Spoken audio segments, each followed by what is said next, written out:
I'm concerned about climate change because climate really affects all aspects of our lives.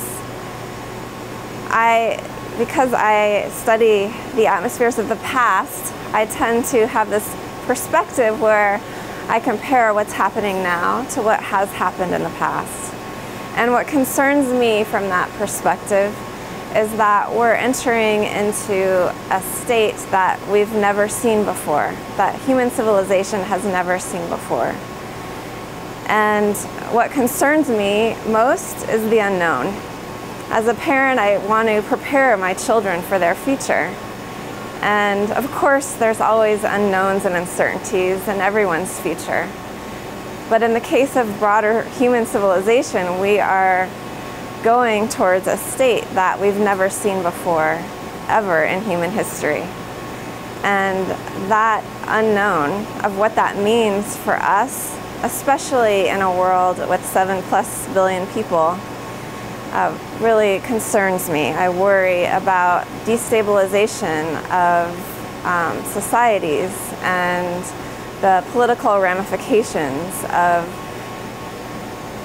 a change in climate, which is something that affects every part of our lives, from the food that we eat, to the air that we breathe, to the water that we drink, to where we can live and where we can't live, our access to clean water.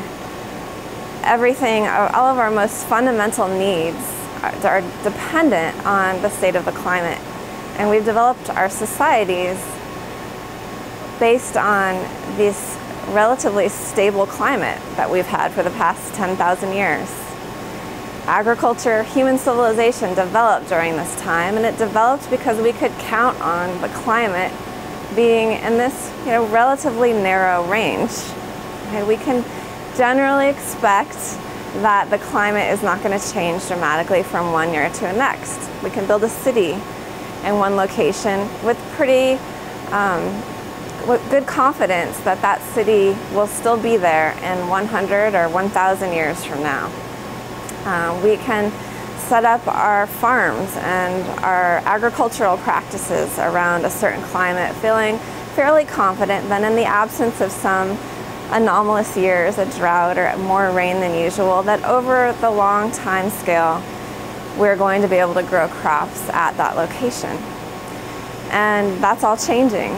And what does that mean for us? How is our society going to adapt to these changes that we can't predict exactly what's going to happen? It's clear that climate change is happening, and it's clear that humans are causing the climate to change. That is not under debate at all. The question is how much the climate will change and how fast it will change, and really what it means on the smaller scale. What does it mean for you, whether you live in Denver or Seattle or Boston or Europe or Asia or wherever you live? It will mean something different for you. And that is really what's important, and that's what we don't know for sure. So what concerns me most is this unknown.